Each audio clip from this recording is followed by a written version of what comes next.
Hi guys, happy full moon in Gemini. How is everybody doing? Hope people are getting sleep. I have been getting sleep, but the full moons usually impact me like 5 days before.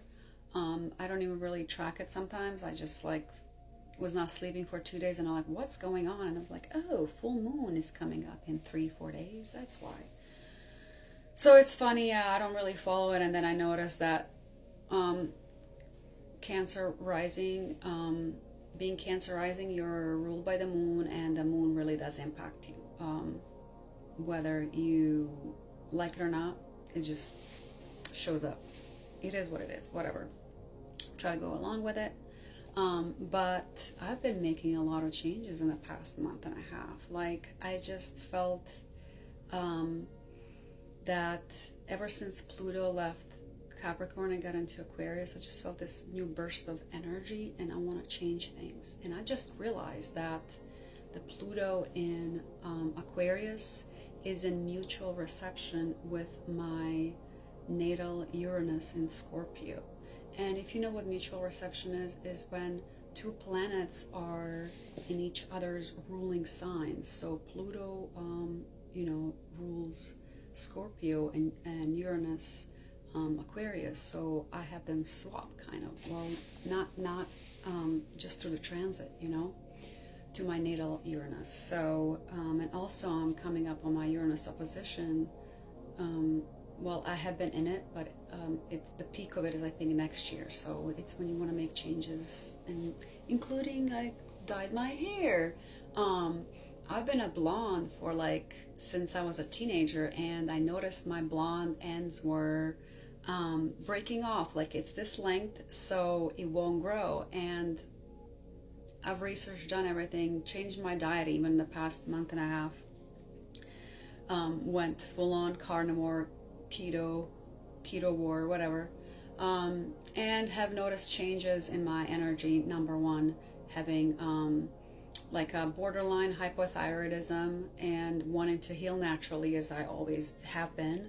I feel so much better with this diet, but I wanted to find a natural way to dye my hair. So I knew my mom used to use it when she was alive, and I always heard that it was really healthy for the hair. And I love the color. I had to dye twice to get this coppery, gingery, orange red.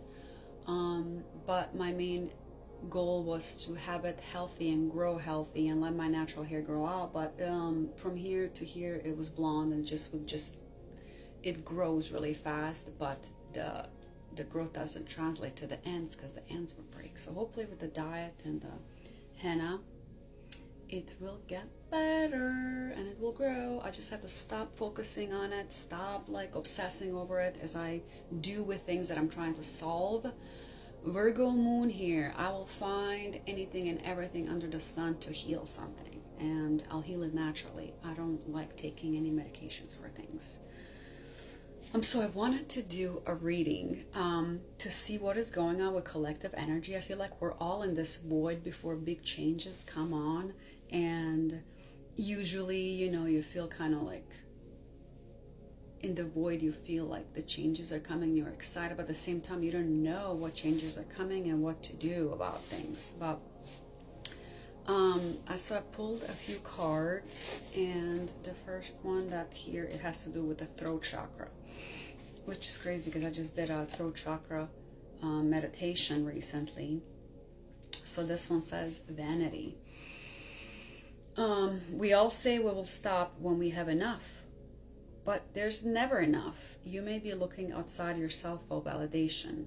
Am I feeling disconnected from any people in my life? Am I growing away from limiting relationships, environmental tension, living in illusion, self-doubt, power to change, laser companions, empty conversations? The keywords are faith, awareness, and transformation. I need more, better, bigger. Yes, that will make me okay. So I feel like with this, a lot of people delay what they want, what they need, to a distant future versus making the changes now. For me, it's always been I hated New Year's resolutions, for example, because people want to make changes in the new year, and usually that's such a depressing time after like the happy time during the holidays and all, and you're gonna start to do goals setting when everybody else is, and it just gets kind of, it is depressing. Like, it can be so depressing to just being. And why is it depressing? It felt depressing because you're pushing yourself to do something you hate. If you feel like you hate exercise and you're going to start exercising January 1 magically, you're going to fall through. It's not going to go well. So start now. What it is that you want to change, start now, and don't wait until the new year, because you need to find something that pushes you, that's something that you feel grateful for. You don't have to go kill yourself at the gym. You can start with walks in your neighborhood. What brings you joy? Maybe having a partner to walk around with. Maybe going to the gym with a partner. Or maybe you like to do stuff at home. There's apps that you can do exercises at home. Maybe you like kickboxing. Maybe you just want to do a sport. There's so many different things you can do. And this, I'm just talking about the health and wellness, but all the other things, whether it's starting a new career or anything like that. Just starting now, it's much better than waiting for the sky to change or for the calendar to change. Just don't rely on the calendar or ignore the calendar. And then the second card that we got is guilt, which was another, which is the sacral chakra. So it's important to align yourself and not to do things from a place of people pleasing and guilt. Because this comes from a place of insecurity, comes from a place of, I'm not worthy enough until I do all the things for all the people in my life. But you can't fill other people's cups with an empty cup. You have to nurture your own self, nurture your energy, nurture your heart, and watch where you put your attention to. Relationships can be very transactional. And you can notice where you're giving in more 90% of your energy to somebody who's like not even appreciating it, because they're just overflowing with your love and they don't deserve it at all. And then we got this amazing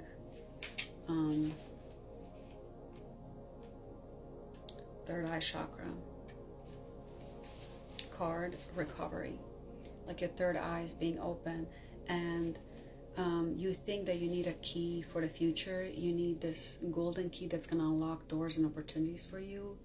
And once you believe in yourself that you can do really the thing that you're thinking about doing, and you just do it one step at a time, you won't need the key where you're going. The doors are going to be just opened for you. So I'll read this card. Once the key has been used to open the door, you'll have a new way of living, one without keys. Where are you heading? Head this. There's no locks. It's time to recover a part of you that's been dormant. Are you ready to live an inspired future? Facing fears, wounding its strength, courage to face the pain, awakening greatness, genuineness, regeneration, understanding. And that's the key, I feel like, with this full moon right now. It's been kind of regeneration. It's regenerating our energy, getting ourselves ready for something, whether it's diet, exercise, or you're evaluating the past year, past 6 months in your work, what you have been doing, what do you need to change, what would you like to change, just thinking about goals for the future and regenerating your energy. And facing your fears, even if you sign up for that thing that's been fearing you and you just slowly kind of take that one step at a time, you will get there, and you'll be more courageous and on the other end of it. Something I wanted to share is, if you're feeling like you don't know what decision to make, you're feeling really on the fence, I highly recommend a pendulum. It really helped me so much lately. When I'm feeling like on the fence, I'm not sure what decision to make on some things, I just ask it, and it gives me so much peace. You connect to your heart space and you set, what the yes answer is, what the no answer is, and then you ask it like questions like that the yes to, like, my name is this, is my name this, is my name that, and then that's how you get to your answer, and then you can start asking it questions. So that's it. Hope you guys have a great full moon in Gemini.